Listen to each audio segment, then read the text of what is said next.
Así que te damos gracias, ponemos este mensaje en tus manos, ponemos este tiempo, ayúdanos, Señor, a ver lo que tú tienes para nosotros, a recibirlo, a no distraernos, Señor, sino estar bien enfocados en lo que tú tienes para nosotros en este día, en el nombre de Jesús, Señor. Amén. Amén, amén. Acompáñenme a Juan capítulo 3, por favor. Ahí nos quedamos la última vez.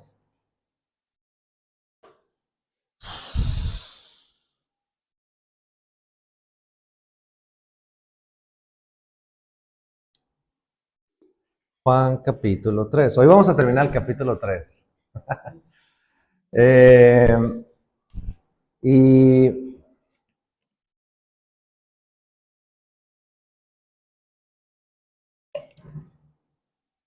el capítulo 3 de Juan, la semana pasada vimos pues el encuentro con Nicodemo. Y qué interesante cómo vimos la diferencia y entendimos que no fue un encuentro nada más, que no nada más es como icónico en la vida cristiana, o sea, en lo que conocemos de la palabra, sino haber entendido qué significaba nacer del agua, qué significaba nacer del Espíritu, y cómo Nicodemo pasó delante de él, así como la oportunidad, la revelación, la comprensión de todo el mensaje del Evangelio completo, y cómo eso trae la verdad a nuestra vida, porque de repente como cristianos creemos que tenemos que hacer ciertas cosas, ciertas rutinas, y entonces, es que eres cristiano. Pero no, realmente es nacer de nuevo en el Señor y que la palabra vaya transformando nuestra vida. Y el día de hoy vamos a ver lo que resta de los versículos, del versículo 22 en adelante. Y es muy interesante que es la última vez que Juan el apóstol escribe acerca de Juan el Bautista.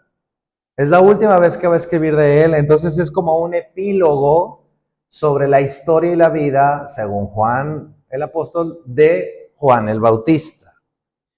Y es bien impresionante, bien interesante la historia de Juan el Bautista, porque es el único hombre de quien Jesús dijo, no hay nadie más grande que este. En Mateo 11:11. Mira, acompáñame ahí, por favor. Mateo 11:11. Dice, ¿ya estás ahí? ¿Sí? Dice, es Jesús hablando de Juan el Bautista. Y dice, de cierto os digo, entre los que nacen de mujer, no se ha levantado otro mayor que Juan el Bautista. Pero el más pequeño en el reino de los cielos, mayor es que él. O sea, es Jesús afirmando que Juan el Bautista es superior a David, superior a Salomón, superior a Moisés, a Noé, a todos los hombres que han nacido de mujer, porque nacido de mujer, pues cualquier ser humano, desde la existencia de este mundo, nacidos de mujer. Y Jesús está diciendo de Juan el Bautista, este es más grande. Entonces, la pregunta que me hacía yo es, ¿qué hizo este Juan el Bautista para que Jesucristo, el creador del cielo y la tierra, se exprese así de él? O sea, ¿qué hizo Juan para llegar a ese punto? Para que se expresara de ese modo de Juan, y luego pensaría, ¿qué tendríamos que hacer nosotros para que Jesús se exprese así de ti y de mí? ¿No? Entonces, pues bueno, vamos a ver cómo concluye la historia de Juan. Verso 22 dice, después de esto, o sea, de la historia de Nicodemo, vino Jesús con sus discípulos a la tierra de Judea y estuvo allí con ellos. Y mira esto, ¿qué hacía Jesús? Jesús bautizando. Bueno, 23. Juan, el Bautista, bautizaba también en Enón, junto a Salim, porque había allí muchas aguas, y venían y eran bautizados, porque Juan no había sido aún encarcelado. Lo primero que quiero hacer notar hasta aquí con esto es un punto muy, como un bonus en la historia del epílogo de Juan el Bautista, porque es algo que hizo Jesús, ¿no? Dice que Jesús vino con sus discípulos a la tierra de Judea y estuvo allí con ellos. Recapitulando un poquito hacia atrás, Jesucristo los elige y luego muy rápido suceden las bodas de Caná, ¿sí? Y ahí ven los discípulos la primera señal y dice que creyeron en él. Y luego viene Jesús al templo, ¿se acuerdan? Y latiga a todo mundo. Bueno, no a todo mundo, pero los latiga y a todos. Purifica el templo. O sea, ese es el punto. Lo purifica. Y luego dice que con las señales que él hacía, muchos creyeron en Jesús. Y luego de ahí sucede el encuentro con Nicodemo, ¿ok? Y entonces pareciera como que Jesús todavía no ha tenido un tiempo para realmente estar con sus discípulos, una serie de días suficientes como para conocerlos un poco más. Entonces, ese asunto en el verso 22 que dice que estuvo allí con ellos y bautizaba, denota que Jesús estuvo, gastó tiempo. En griego parece que es una palabra como que se entretuvo, ¿ok? Entonces, cuando Jesús se entretiene y está, denota eso, o sea, es decir, comió con ellos, habló con ellos, durmió con ellos y también bautizaba. Y era al mismo estilo que el bautismo de Juan. Y el bautismo de Juan ya vimos que era para arrepentimiento. Era, damas y caballeros, vengan, vamos a bautizarnos porque el reino de los cielos se ha acercado a nosotros. Eso es lo que Jesucristo decía en Mateo 4:17. Justo después de que Jesús es bautizado, comienza su ministerio y en Mateo 4:17 dice, desde entonces comenzó Jesús a predicar y a decir, arrepentíos porque el reino de los cielos se ha acercado. Entonces, la primera idea que quisiera transmitirte es esta: ¿cuánto tiempo pasas con la gente que ha puesto en tu vida? De manera que le inviertas tiempo, dedicación. Obvio que si lo vemos desde un punto de vista de ministerio cristiano, pastoral, o sea, por ejemplo, lo que estamos haciendo mi esposa y yo, implicaría tener que pasar tiempo con ustedes, invertir esfuerzo, atención, enfoque, etcétera. Pero, por ejemplo, ¿y la familia? Porque esa es gente que también Dios ha puesto en tus manos, en quien ha puesto en ti la capacidad de influir, o la gente de un equipo de trabajo. ¿Sí? Tenemos que dedicar tiempo. Jesús dedicó tiempo a sus discípulos y aquí lo estamos viendo. Claro, era para una misión grande, ¿no? O sea, los primeros apóstoles en el planeta, ¿sí? Pero pensemos, ¿cómo lo estamos haciendo nosotros con la gente que Dios ha puesto en nuestras manos? ¿Qué tanto le estás invirtiendo? O si nomás estás dejando que pasen los días y pasen los días y pasen los días. No, tenemos que dedicarnos, así como Jesús se dedicó con sus discípulos, porque no era una misión, un tiempo banal, el objetivo de Jesucristo era consolidar, discipular a los primeros discípulos, a los que serían como los pilares de la iglesia inicial, la iglesia primitiva. Pero sí o no es tan importante los hijos que Dios nos ha dado en nuestras manos. Tenemos que dedicarles tiempo. Tenemos que pasar tiempo con ellos. Tenemos que abrirles las escrituras, hablarles de ellas todo el día. En el día, en la tarde, en la noche. Que sean el tema de conversación, que sean el punto de referencia. Dice Deuteronomio que hables de ellos en el camino. O sea, cuando vas en el carro, ¿de qué vas a hablar con tus hijos? De la escritura. Porque es pasar ese tiempo. Ahora, retomando, saliéndome de ese punto, Jesucristo dice, me llama la atención que él también estaba bautizando. Y sí, Jesucristo bautizaba bajo el mismo tenor o bajo la misma temática que Juan, diciendo arrepentidos porque el reino de los cielos se ha acercado a nosotros.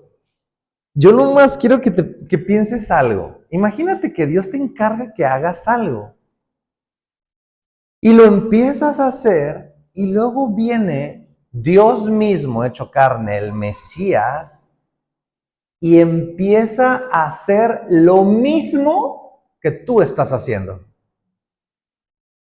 Yo digo así como que, uff, qué bueno.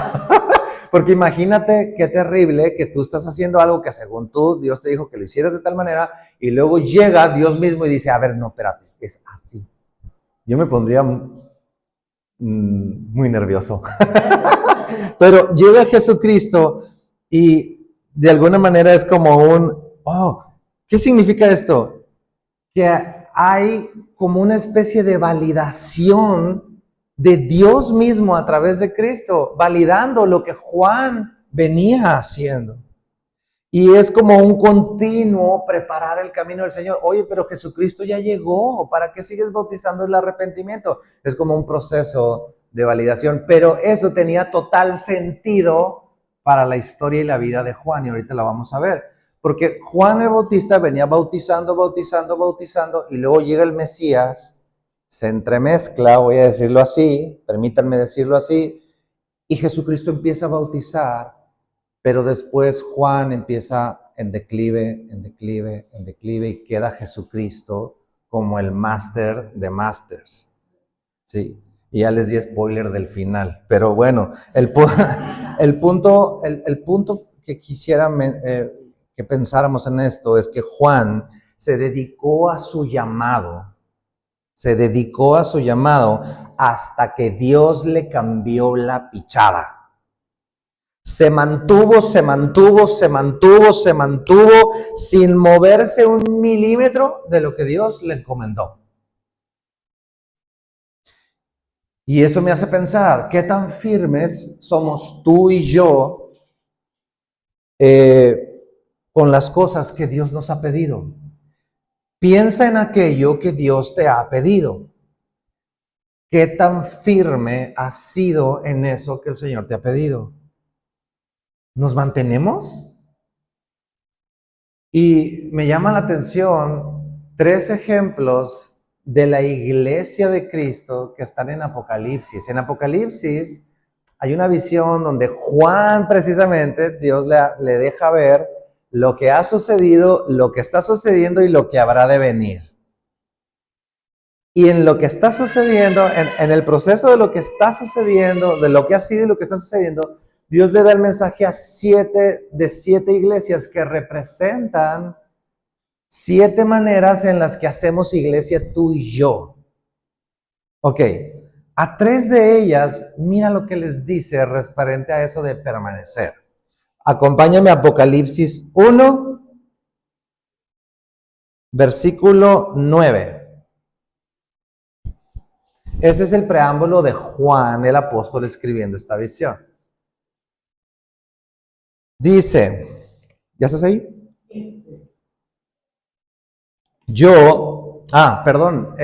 Los quiero leer en la Nueva Traducción Viviente, ahí está. Si no la traen aquí, la proyectamos. O igual sígueme ahí en la versión que tengas. Bueno, se los voy a leer, dice Apocalipsis 1:9. Dice, yo, Juan, soy hermano de ustedes y su compañero en el sufrimiento, en el reino de Dios y en la paciente perseverancia, así dice en la NTV, a la que Jesús nos llama. Lo voy a leer otra vez. Yo, Juan, soy hermano de ustedes y su compañero en el sufrimiento, en el reino de Dios y en la paciente perseverancia a la que Jesús nos llama. Una paciente perseverancia. Y es Juan escribiéndole a todos los lectores, ¿ok? Como una introducción. Luego, vienen ahora sí los mensajes a las 3 distintos tipos de iglesia. Apocalipsis 2:2. ¿No? NTV. Y le das doble clic. Doble clic.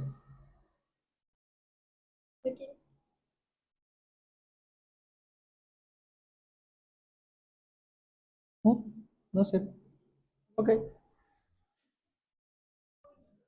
Está bien.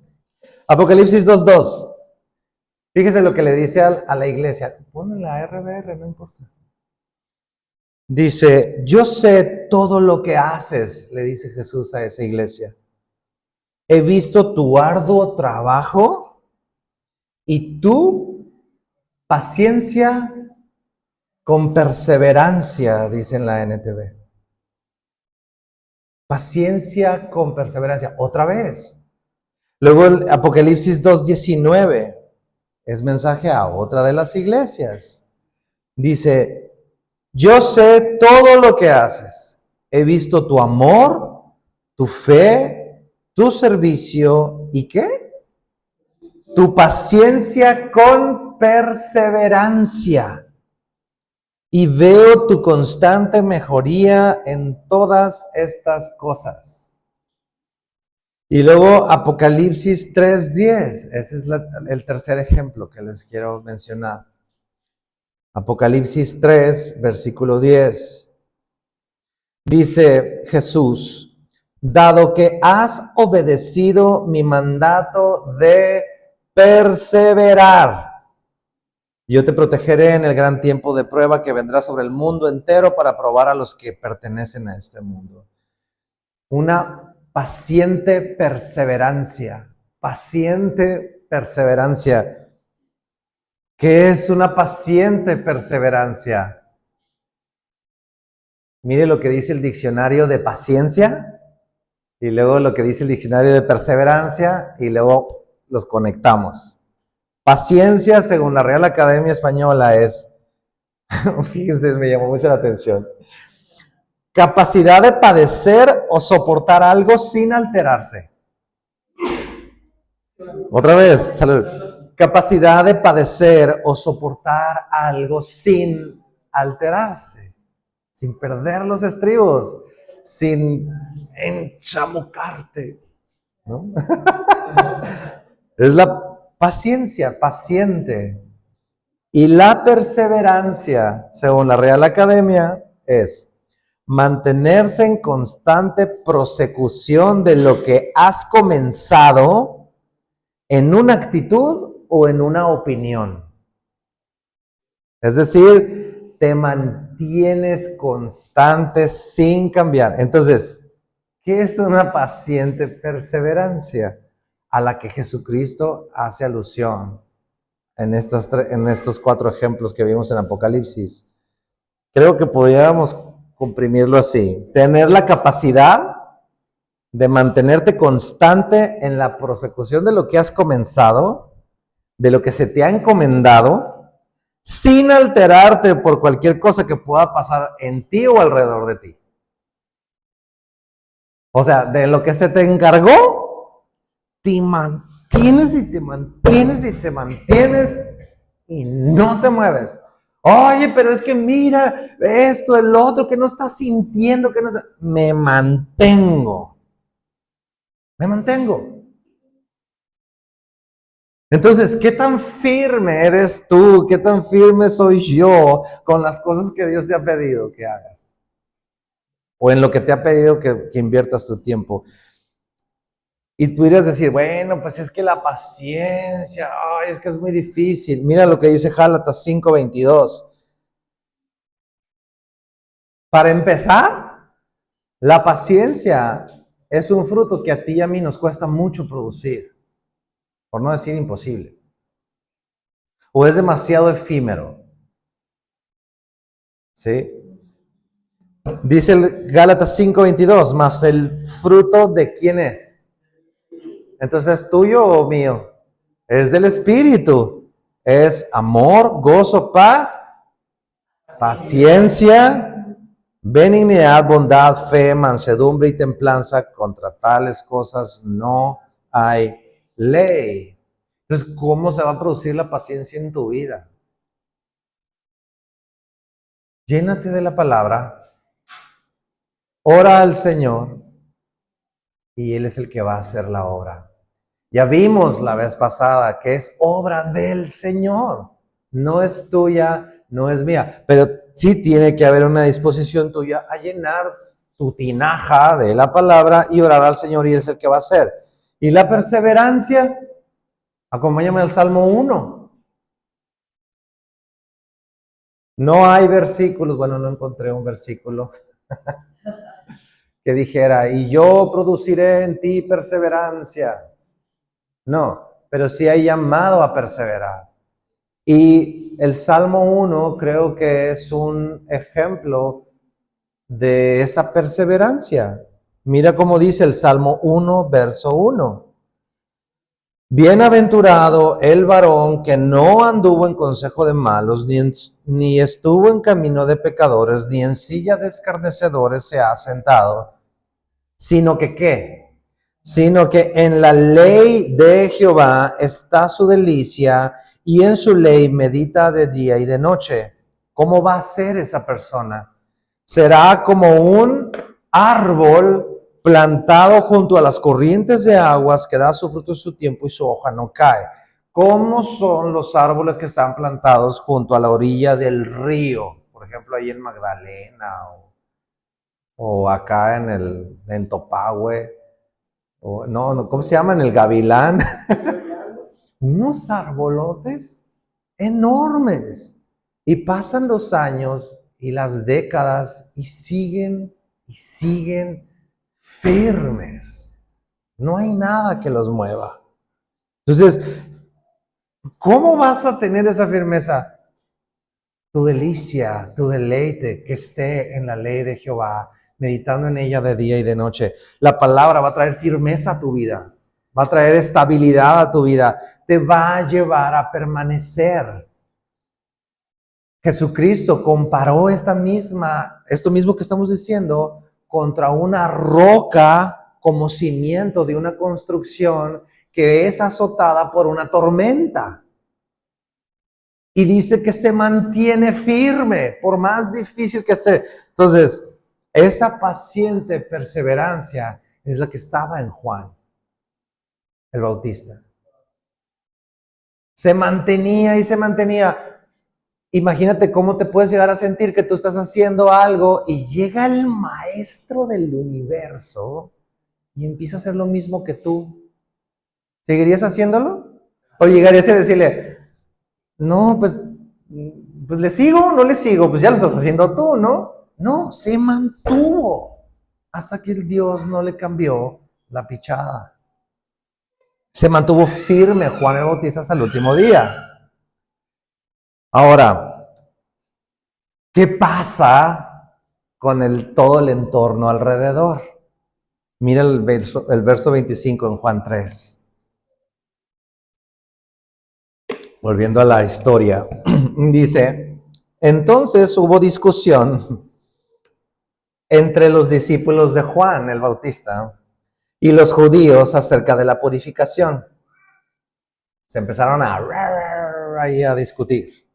Verso 26, y vinieron a Juan y le dijeron, Rabí, mira, el que estaba contigo al otro lado del Jordán, de quien tú diste testimonio, bautiza y todo mundo, todos vienen a él. Yo lo que pienso de este episodio, justo este episodio, es si hay algún estilo de discípulos que no debiéramos ser, son estos. Estos discípulos de Juan. Porque para empezar, están haciendo una comparativa, como diciendo, uy, pues, ¿qué onda? Te están pedaleando la bici, o sea, te están robando el mandado, nos están quitando el mercado. Deberían de venirse a bautizar contigo, no con él. ¿Por qué está bautizando él? ¿Qué ondas? Y luego se nota una exageración en ellos. Es decir, se estaban desmoronando por dentro, porque dice, y todos vienen a él. ¿Todos iban a él? No. Juan también estaba bautizando gente. Ah, pero estos discípulos dijeron, no, todos van con él. Y estos amigos dijeron, ¿qué tal si hacemos un WhatsApp? O nos vestimos igual con uniforme, nos armamos el clan de Juan Bauti para que digan así como que, para que se les quite, para que sepan que nosotros somos los buenos, los otros no. Sí. Y esto es ruido en la paciente perseverancia de Juan el Bautista. Es ruido. Pero vamos a ver cómo los batea Juan. Home run. Verso 27. Respondió Juan y dijo, fíjate estas cosas. Aquí, en esto que vamos a leer, radica la grandeza de Juan el Bautista. Mira esto. No puede el hombre recibir nada si no le fuere dado del cielo. Vosotros mismos me sois testigos de que dije, yo no soy el Cristo, sino que soy enviado delante de él.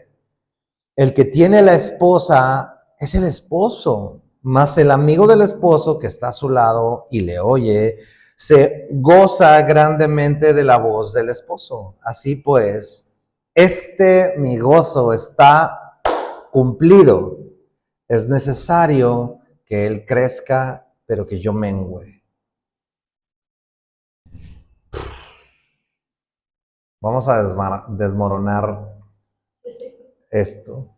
Fíjate lo que dice, no puede el hombre recibir nada. Y esto, si quieres, tómalo como puntos claves que quizá tú puedas compararte contra ellos y tomarlos como un punto de referencia para que veas cómo está tu vida. Mira esto.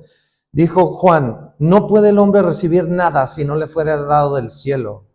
Y lo primero que tenemos que entender, comprender es, amigos, todo es de Dios. Todo, absolutamente todo. Dios es dueño de todo. ¿Y tú y yo qué es? Entonces, ¿qué? O sea, sí, mira, todo. Lo que tienes en el banco, lo que te ha costado tanto trabajo construir, tu casa ladrillo tras ladrillo, bloque tras bloque, plantita tras plantita de tu jardín, todo eso no es tuyo, es del Señor. Todo, absolutamente todo. Y entonces tú y yo, ¿qué somos? No, pues nos quedamos así, o qué, flotando en la nada. Lo que tú y yo somos es que somos administradores. Tú y yo cuidamos, tú y yo administramos lo que es de Él, no es nuestro. Acompáñame a Colosenses, capítulo 1.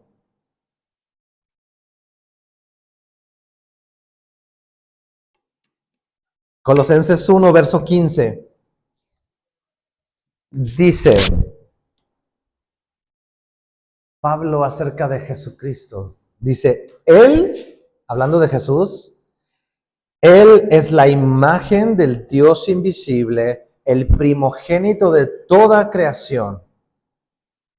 Porque en Él fueron creadas, ¿qué?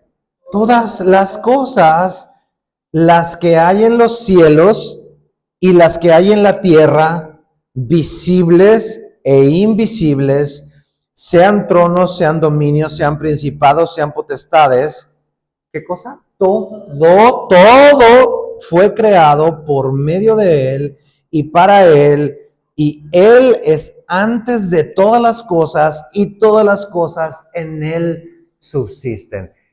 ¿Quedó claro? Todo es de Él, no estoy, oye, pero es que a mí me costó, yo tuve que hacer esto, me tuve que esforzar. Chido. Todo es de Él, porque ¿quién te dio la fuerza para hacerlo? ¿Quién hizo que te saliera esa gotita de sudor que corrió por tu espalda? Es Él. Si no hubiera sido por su misericordia, no lo hubieras podido hacer nada de eso. Entonces, la comprensión de que todo es de Él, de que todo lo que tenemos es de Él, es clave para una salud mental correcta. Porque de alguna manera desarticula ese peso, esa carga que traemos y a veces no sabemos ni cómo administrar lo que Dios nos ha puesto en las manos. Tenemos que ser sabios. Y además es la base del contentamiento en tu vida.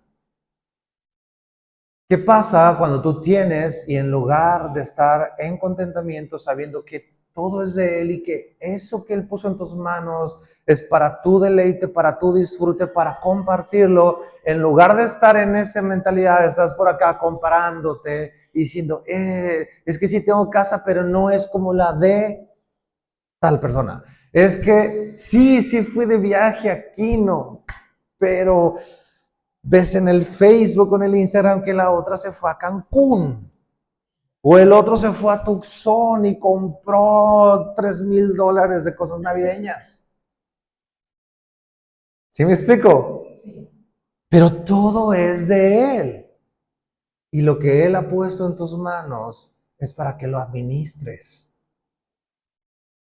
Y si todo es de Él, volviendo a la historia de Juan, está incluido el llamado y el ministerio, que es algo que Dios le pidió hacer a Juan. Entonces Juan es como si le estuviera diciendo, ¿qué tiene que esté bautizando Jesús?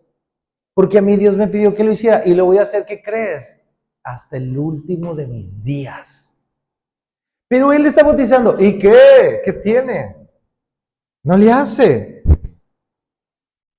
Un día puedes estar en un lugar puesto por el Señor y mañana el Señor te dice, bye. Un día vives en Hermosillo y al día siguiente el Señor te dice, vete a la Ciudad de México o vete a Hawái. ¿Sí me explico?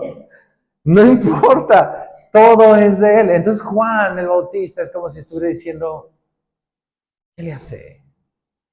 Esto que el Señor puso en mis manos, esto voy a hacer y voy a cuidar y voy a administrar hasta el último de mis días. Punto, se acabó. 29. Dice otra cosa muy importante. Dice, el que tiene la esposa es el esposo, más el amigo del esposo que está a su lado y le oye, se goza grandemente de la voz del esposo. Así pues, este mi gozo está cumplido. Mira, qué interesante. Es como si Jesús está diciendo, a ver, está la novia, está el novio y está el amigo del novio. Yo no soy el novio, ¿sí? Soy el amigo del novio. Y está diciendo dos cosas bien tremendas, Juan. La primera de ellas es que está haciendo alusión a algo que sucedía en la cultura judía, que era que cuando se desposaban, cuando había el acuerdo de matrimonio, el novio se iba a preparar y la novia se iba a preparar por su lado, pero el novio tenía un amigo como lo que hoy conocemos como tipo el best man o así como el amigo del novio, y se encargaba de cuidar la vida de la novia o de ayudarle con su proceso de preparación. Y eso era una costumbre, ¿no? Entonces, lo primero que quiero decirte es esto, que te confundan con Jesús, de manera que tú tengas que aclarar, hey, no soy el novio, ya les he dicho que yo no soy el Cristo. No manches. O sea, que te comparen con Jesucristo. Mira, llegó a tal nivel la conducta, el estilo y la vida de Juan, que en Marcos 6:14, Herodes lo confunde. Mira esto, Marcos 6:14 dice, oyó el rey Herodes la fama de Jesús porque su nombre se había hecho notorio y dijo, Juan el Bautista ha resucitado de los muertos y por eso actúan en él estos poderes. O sea, que la gente de alguna manera vea tanta similitud de tu vida con Cristo, es cuánto Cristo ha crecido en tu vida que ya no te notas tú, se ve Él. Wow. Ahora, hay algo importante y en esto que acabamos de leer, eh, en esto que está diciendo Juan el Bautista, y hay un comentario que quisiera leerles. Miren esto lo que dice este comentario. Juan les recordó a sus discípulos que él sabía quién era y también sabía quién era Jesús. Entendiendo eso, él podía mantener el lugar que le correspondía. No muy alto, pensando que él era el Cristo, pero no muy bajo, pensando que no tenía el llamado o el lugar en el plan de Dios. O sea, estaba ecuánime. Dios me pidió que hiciera esto, pero yo no soy el Cristo, es Él, ¿no? Y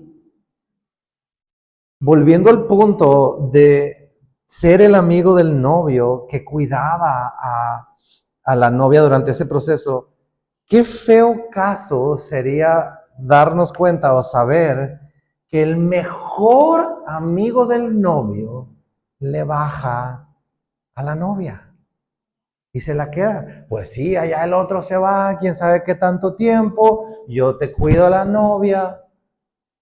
Qué triste historia, ¿no? Ahora, qué feo caso igualmente saber que nosotros podemos quedarnos con la novia de Cristo en lugar de llevarla a Cristo. ¿Sí?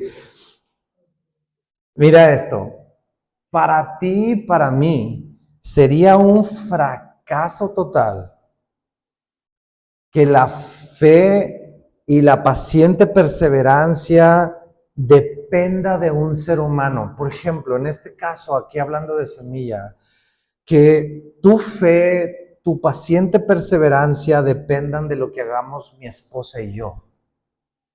Para nosotros, ese sería el fracaso de los fracasos de los fracasos. Sería el fail, el peor fail de un pastor, que la gente te mire como su gran, no sé, ejemplo, como una especie de algo más allá de algo tan humano como somos tú y yo. De hecho, he pensado y lo tengo pendiente por ahí, hacer un cuadrito que diga, si yo soy tu pastor, todo te falta. ¿Por qué? Porque no debemos, o sea, en realidad, y estaba leyendo un libro que todavía no termino sobre esto que estamos haciendo aquí en Semilla. Mm, y me llama la atención que diga que Jesús es el pastor, Él es el buen pastor. Y nosotros, mi esposa y yo, en todo caso, ¿qué somos? Somos subpastores. Somos personas que estamos de alguna manera al pendiente de las vidas de ustedes, pero, salud, pero, eh, pero a final de cuentas, Él es el que debe ser tu pastor. Y lo que está haciendo Juan es decirles, es un gozo para mí saber que en realidad se está quedando con todo, el que debe de quedarse con todos y que a final de cuentas es dueño de todo. Yo no soy nada.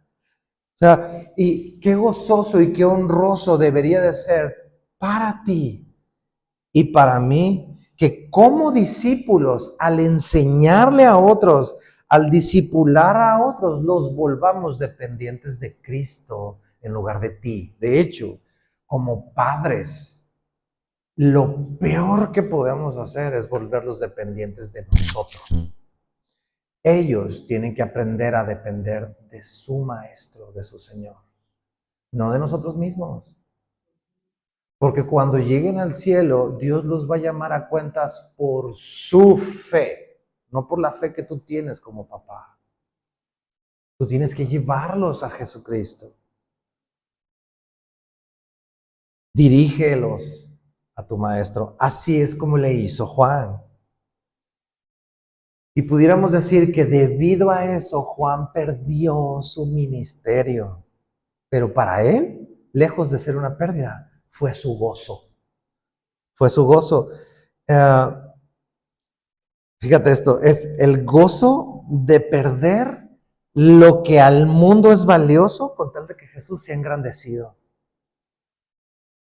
sea predicado, sea enaltecido. Es el gozo de perder aquello que el mundo valora. ¿Qué valoraban? ¿Qué es lo que estaban valorando los discípulos de Juan? Oye, pero es que mira, se está quedando con todo. ¿Y qué? ¿Sí? Me llama la atención que para Juan las posesiones, el tener cosas, incluidas las intangibles, como el ministerio o la función que estás haciendo ahorita, las posesiones eran cosa menor para él ante Jesucristo. No estaba aferrado a ellas. Juan el Bautista lo vemos no aferrado a esas cosas que a ti y a mí nos seducen muchas veces. Y la pregunta es, ¿será así nuestra actitud? Fíjate esto, tendremos aspiraciones personales que superan a Cristo en tu corazón. Tendrás aspiraciones en ti que superan la estatura de Cristo en tu vida, o que superen sus palabras o sus propósitos en tu corazón. Aguas. Ten cuidado porque no te va a llevar a un buen fin eso.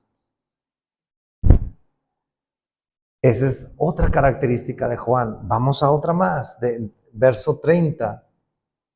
Y esta es la más grande frase, o una de las frases más grandes dichas por cualquier ser humano en esta tierra. Dice Juan, es necesario que Él crezca y que yo mengüe. Y este debería de ser el lema de todo cristiano, especialmente los líderes del pueblo de Dios. Y es un coscorrón, otro coscorrón para mí. Es necesario que Cristo sea levantado y que yo mengüe, que tú y yo vayamos menguando. Jesús debe volverse más visible, más grande, y el siervo debe menguar y volverse menos visible. No sé si han escuchado esto en el mundo cristianoide. Esta frase, Dios quiere producir una mejor versión de ti mismo. Y Juan dice, es necesario que yo deje de existir y que sea Cristo el que se muestre. Dios, mira, escucha esto, Dios no vino a mejorar tu vida.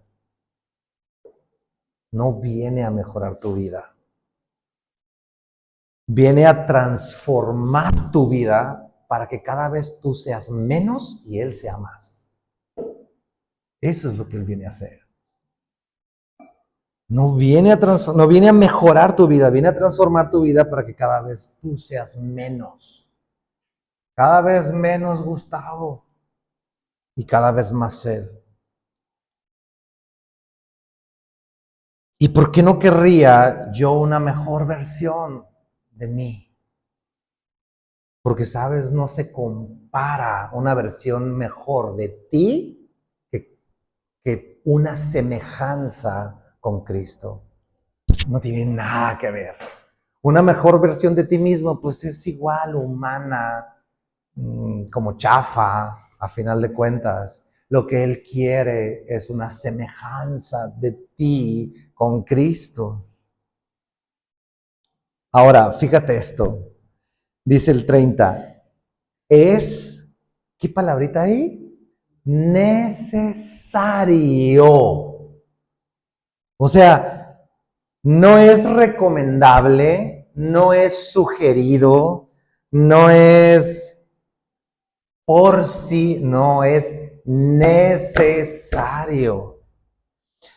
Quiere decir que para ti y para mí en la vida cristiana, si tú no menguas, Cristo no va a crecer. O Cristo está creciendo en tu vida y tú estás menguando, o tú estás creciendo en tu vida y Cristo menguando.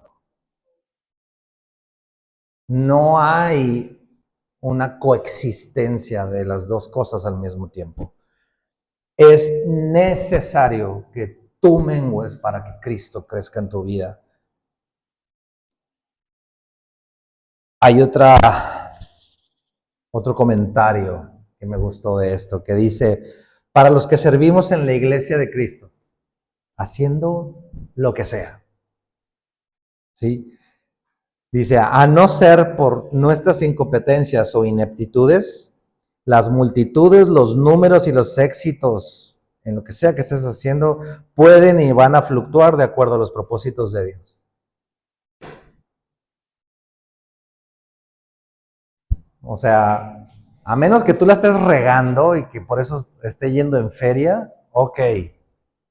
Pero fuera de la regazón que podamos hacer tú y yo, las cosas van a ir fluctuando de acuerdo a su voluntad y sus propósitos.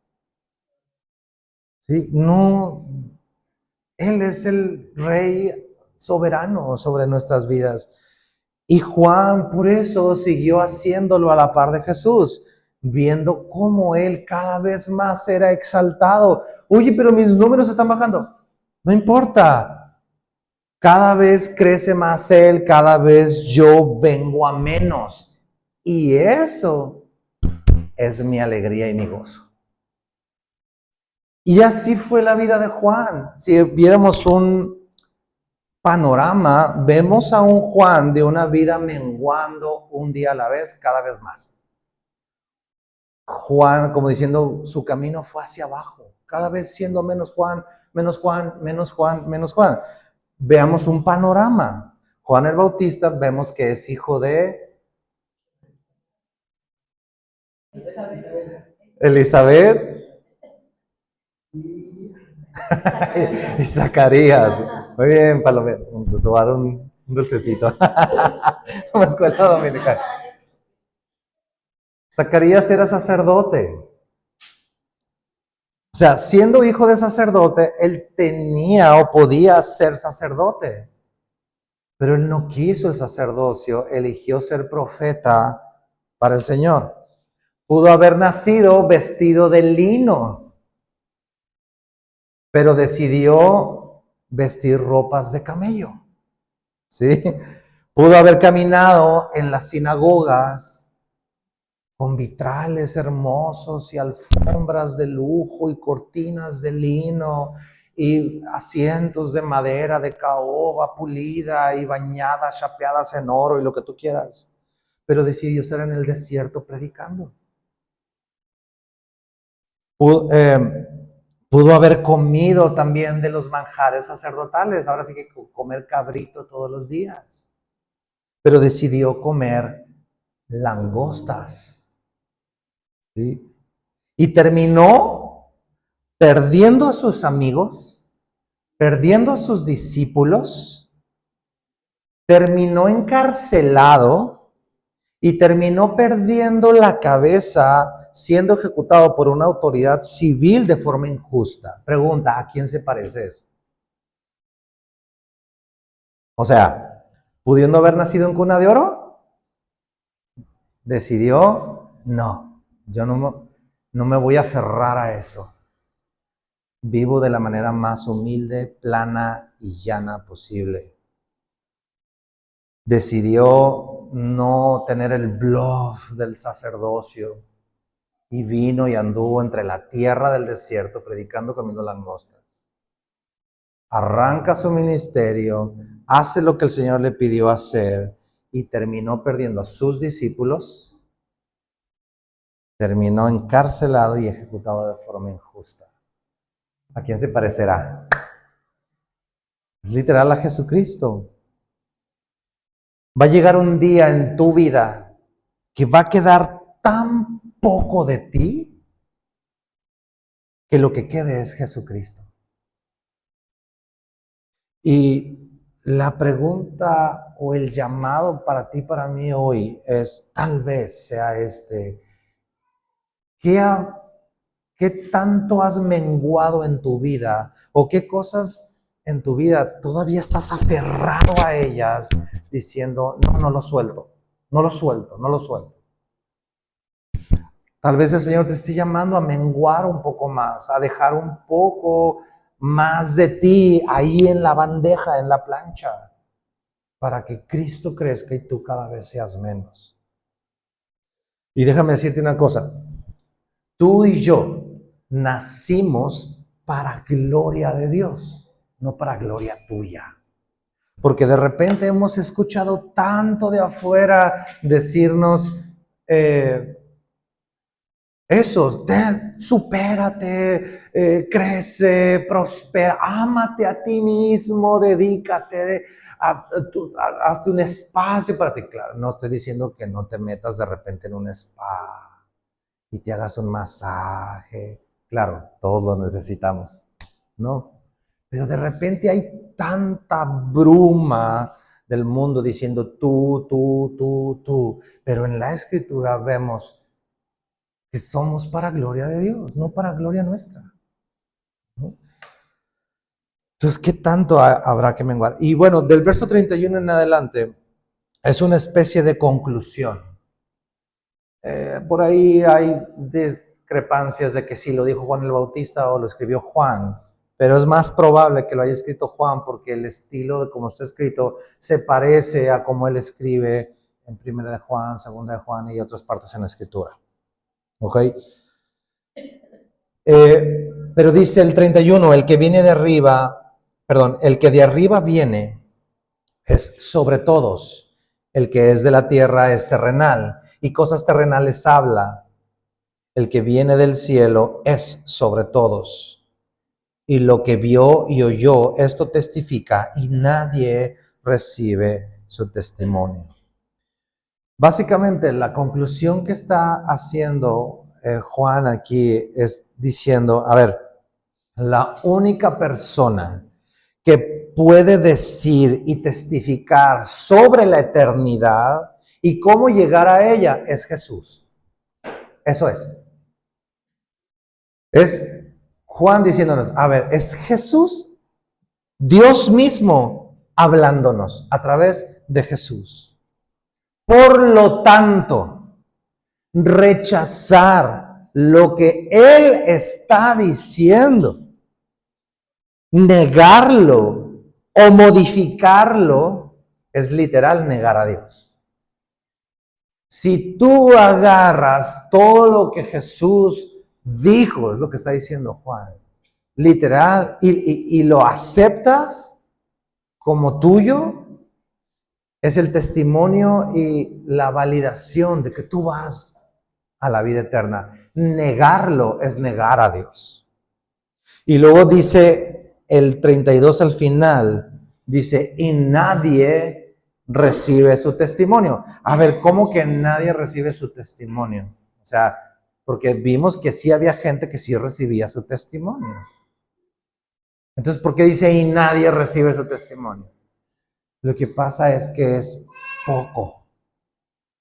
Es tan pequeño comparado contra los que no reciben el testimonio, que es pequeño, es poco. Cristo mismo, me pegaron la tos. Cristo mismo discipuló a los 12. Dice que le seguían multitudes. ¿A cuántos alimentó en la multiplicación de los panes y los peces? Un chorro. Y sin contar, y el número que dice todavía es sin contar a mujeres y niños. O sea, eran multitudes. Muere, resucita y asciende al cielo. ¿Cuántos quedaron? Dice la Escritura, 120. 120. 120. Y sobre ellos vino el Espíritu Santo en el Pentecostés. Entonces, déjame decirlo de otra manera. Ser cristiano, amar a Dios, no es popular. No es popular. No siempre seguir y guardar lo que Dios nos pide va a ser compatible con la opinión popular de la gente. Verso 33, dice, el que recibe su testimonio, este atestigua que Dios es veraz, porque el que Dios envió, hablando de Jesús, las palabras de Dios habla, pues Dios no da el Espíritu por medida. El Padre ama al Hijo y todas las cosas ha entregado en su mano. O sea, es esta misma conclusión, o sea, Él es el único ungido en quien habita el Espíritu Santo sin medida. Es Jesús. Entonces, que tus ojos, que mis ojos no estén puestos en nadie más que en Él. No pongas tus ojos en el ungido de Jehová. Pon tus ojos en el Señor, porque Él es la única estrella brillante y verdadera. 36. Concluye con una frase, con un verso matador. Dice, el que cree en el Hijo tiene vida eterna, pero el que rehúsa creer en el Hijo no verá la vida, sino que la ira de Dios está sobre él. ¿Por qué la ira? También que íbamos. Puro amor, amor, amor del Señor, y de repente, y la ira de Dios sobre él. ¿Por qué la ira de Dios? ¿Por qué menciona? ¿Por qué cierra con la ira de Dios sobre una persona? Por esto, porque es de lo que Jesús vino a salvarte, a ti. Jesús vino a salvarte de la ira de Dios. Ahora, el texto, ojo con esto, el texto no está diciendo que si rechazas a Dios, vas a despertar la ira de Dios y te va a mandar al infierno. No está diciendo eso. Lo que el texto dice es que rehusarte creer en el Hijo de Dios va a hacer que permanezcas en la ira de Dios y en la muerte en la que ya estás. Tú y yo y todos. Eso es lo que está diciendo. Porque tú y yo nacimos bajo pecado, por ende bajo la ira de Dios. Oye, pero ¿por qué? Si yo nací así todo tiernito, inocente, entre cobijitas. Pues por la simiente de Eva. Porque desde el pecado allá en el Edén, Dios dijo, de tu simiente, o sea, va a quedar maldita toda la tierra. Entonces tú y yo cuando nacemos, y si te vas al IES, allá al Hospital de la Mujer, todos los bebés que están naciendo ahí, están naciendo bajo la ira de Dios. Por eso Jesucristo vino de la simiente de una mujer, María, y Él pagó por todos. ¿Para qué? Para salvarte de la ira de Dios. Por eso Jesús dice en la Escritura que Él no vino a condenar al mundo, vino a salvarlo de la ira en la que tú y yo ya estamos. Jesús no vino a condenarnos diciendo, si no creen en mí se van a ir al infierno. No, tú ya vas camino al infierno, papacito. Jesús vino a salvarte de esa condenación latente, de esa sentencia. Y tú podrás decir, ¿cómo puedo ser salvo? Pues lo mismo que hizo Juan el Bautista. Yo no soy el Cristo. Yo no puedo repararme a mí mismo. Yo necesito un Salvador, necesito rendirme, necesito recibir su testimonio. Entonces, en conclusión del día de hoy, ¿qué estamos haciendo como discípulos de Cristo? ¿Estás siguiendo a Jesús? ¿Estás buscando a Jesús? ¿Estás apuntando a Jesús a la gente que está a tu alrededor? ¿Estás conociéndole día a día, semana a semana? Y por otro lado, ¿cómo estamos representando a Jesucristo, al Maestro? ¿Cómo lo estás representando? Estamos como los discípulos de Juan, compitiendo unos contra otros. Yo por eso no quiero hacer camisas que digan aquí tal cosa. Somos de tal equipo. ¿Por qué? Porque no importa. Es lo de menos. Que el Señor verdaderamente nos ayude a menguar para que Él crezca en nosotros. Entonces, por último, fíjate esto, cómo cierra el capítulo 3 de Juan. Hay 4 deberes prominentes en Juan capítulo 3. 1, el deber del pecador. Es decir, debes nacer de nuevo. Eso se lo dijo a Nicodemo, capítulo 3, verso 7. Ese es el deber del pecador. 2, el deber del Salvador. ¿Cuál es? Que el Hijo del Hombre tenía que ser levantado. ¿Se acuerdan lo de la serpiente? Esto está en Juan 3:14. 3, el deber ser del soberano maestro. Es decir, Él debe crecer en tu vida. Eso está en Juan 3:30, lo acabamos de ver. Y el deber del siervo, número 4, disminuir. Eso está en Juan 3:30 también. Entonces, el deber del pecador, nacer de nuevo, el deber del Salvador, que Él fuera levantado, lo cual ya sucedió. Número 3, el deber ser del maestro en tu vida, que es que crezca, y el deber del siervo, que tú mengues.